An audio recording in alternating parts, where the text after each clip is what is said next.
தீவட்டிப்பட்டியில் கோவில் திருவிழாவின் போது இரு ஜாதியினர் இடையே மோதலானது ஏற்பட்டிருக்கிறது. கூடுதல் தகவலோடு இணைகிறார் எமது செய்தியாளர் வினோத். சேலம் மாவட்டம் ஓமலூர் அடுத்துள்ள தீவட்டிப்பட்டி பகுதியில் இன்றைய தினம் கோவில் திருவிழாவின் போது ஒரு தரப்பினரை இன்னொரு தரப்பினர் கோவிலுக்குள் அனுமதிக்கப்படவில்லை என கூறப்படுகிறது. இந்த நிலையில் அந்த பகுதியை சேர்ந்த இடையே ஏற்பட்ட மோதல் தற்போது இது கலவரமாக மாறி இருக்கிறது. இது மட்டுமல்லாமல் சேலம் மாவட்டத்தைச் சேர்ந்த போலீசாரும் அந்த பகுதிக்கு வரவழைக்கப்பட்டிருக்கிறார்கள். சுமார் 500க்கும் மேற்பட்ட போலீசார் தற்போது அந்த தீவட்டிப்பட்டி பகுதிக்கு வரவழைக்கப்பட்டு அந்த கலவரத்தை கட்டுப்படுத்தும் பணியில் தற்போது ஈடுபட்டு வருகிறார்கள்.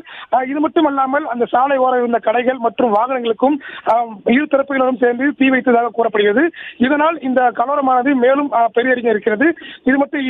இந்த கலவரத்தை கட்டுப்படுத்த முயன்ற போது காவல்துறைக்கும் அங்கிருந்த பகுதி மக்களுக்கும் கடுமையான வாக்குவாதம் ஏற்பட்டது. இது மட்டுமல்லாமல் அந்த காவல்துறை மீதும் அந்த கலவரக்காரர்கள் கல் வீசுகிறார்கள்.